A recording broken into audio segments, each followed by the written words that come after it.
Masih bersama saya Sarah Mariati dalam acara kuliah umum secara hibrid dan live dari studio Immersive MNP. Dan ini dengan temanya adalah update supply chain dan procurement di era digital di sektor hulu migas. Dan saat ini telah hadir narasumber kita yaitu Bapak Sri Wicaksono, dosen e-commerce logistik multimedia Nusantara Politeknik. Nah, dengan Pak Sri gimana, sehat Pak Sri? Sehat. Oke, boleh dong Pak cerita sedikit Pak untuk e-commerce logistik nih.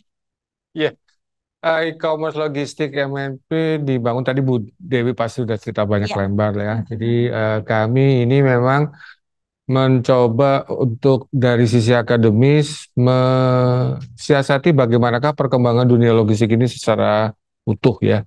Jadi kalau perkembangan tadi yang Pak Ibu sampaikan udah sampai digitalisasi yang sangat kompleks, itu mau tidak mau dunia pendidikan juga harus bisa uh, serve sedemikian rupa sehingga ketertinggalan kita terutama dari dunia teknologi ini tidak terlalu tinggi gapnya. Nah, memang ada banyak sekali kegiatan-kegiatan yang sekarang melibatkan dunia industri untuk bisa kita tarik, sehingga dunia industri pun juga tidak merasa harus mencari-cari lagi karena akademis juga sudah mempersiapkan itu. Oke, baik, terima kasih. Dan tadi kita udah bicara tentang hulu migas, supply chain sampai ke penerapan digitalisasi Iya. Pak Ibong ya. Dan namun teman-teman semuanya yang telah hadir bisa memberikan pertanyaan. Nah, kita sudah bisa buka pertanyaan. Silakan yang mau bertanya isi saja di room chat yang telah disediakan. Dan nanti akan dari beberapa pertanyaan kita akan pilih dua pertanyaan favorit nih Pak Ibong sama Pak Sri. Kita pilih ya pertanyaan yang bagus akan mendapatkan GoPay senilai masing-masing Rp100.000. Jadi mulai sekarang saya akan langsung bacakan kalau sudah ada pertanyaan. Ya, baik. Lanjut kepada Pak Ibong Pak, yang tadi kita digital tadi Pak. Ya, tuh, yang ditanya Pak Tito. Iya, betul. Bisa lanjut. Jadi memang subholding upstream ini berasal dari beberapa heritage company kita menyebutnya.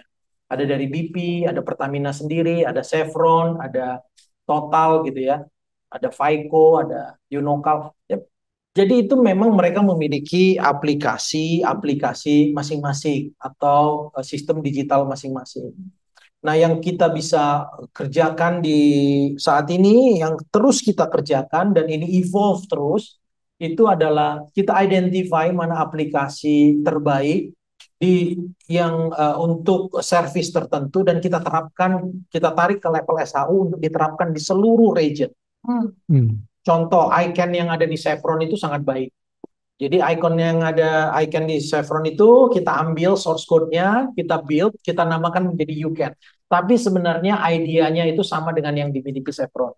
Kemarin di depan Pak BTP, Pak Ahok ketika meeting, kami menemukan ada aplikasi yang dimiliki oleh Mahakam untuk monitoring kapal-kapal yang efisiensi agar optimal kapal-kapal itu.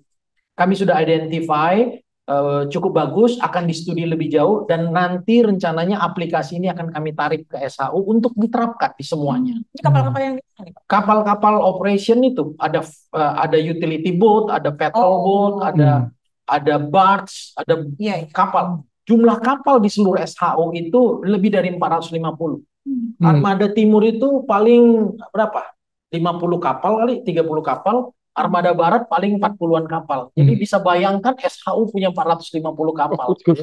Jadi itu sebesar itu. Jadi butuh sebuah sistem untuk kita bisa membuat sebuah proses yang efisien. Otherwise nggak efisien. Karena SCM itu kan ujung ke ujung tadi, termasuk transportasi. Termasuk utilisasi asetnya juga. Termasuk utilisasi asetnya. Kan gitu. Oke, kita udah ada pertanyaan nih Pak. Nah, ya, kita langsung bacakan aja. Pertanyaan dari Aryo Dewandaru. Pertanyaan adalah tantangan terbesar bagi industri migas, terutama pada bagian supply chain management di Indonesia pada saat ini, dan bagaimana langkah yang dapat diambil untuk menghadapi tantangan tersebut, Pak? Tantangan terbesar itu ada banyak ya, ada banyak tantangan terhadap supply chain ya. Tapi dalam pandangan saya saat ini adalah bagaimana agar kita nomor satu memastikan ketersediaan barang dan jasa untuk mendukung masif agresif rencana 1 juta barrel, visi 1 juta barrel 2030 yang dicanangkan SKK Migas. Gitu. Nah, kita mau memastikan barang dan jasa itu tersedia pada waktunya sehingga proses supply chain tidak menghambat visi ini, impian ini, gitu. Itu yang pertama. Yang kedua, ini agak kontradiksi, agak susah, tetapi berjalan bersama dengan itu ada inisiatif kapasitas nasional yang harus dibangun gitu. Jangan sampai kita terlalu bergantung dengan produksi dari Cina atau dari negara asing. Tapi kita harus mendukung suatu iklim di mana industri nasional bisa berkembang, bisa maju. Tapi kenyataan sekarang industri nasional itu apabila dibandingkan dengan barang impor, itu masih lebih mahal industri nasional. Di sini challenge-nya, di sini tantangannya. Tapi kepada Bapak dan Ibu mahasiswa maupun para pelaku industri, jangan pernah ragukan bahwa kami tidak berpihak kepada bangsa ini, kepada republik ini. Jangan pernah ragukan itu dan jangan pernah pertanyakan. Selalu ada. Tapi kadang-kadang ada tantangan ketika industri ini harus berhadapan dengan cost yang mahal. Karena namanya BUMN itu diaudit. Di sini challenge-nya.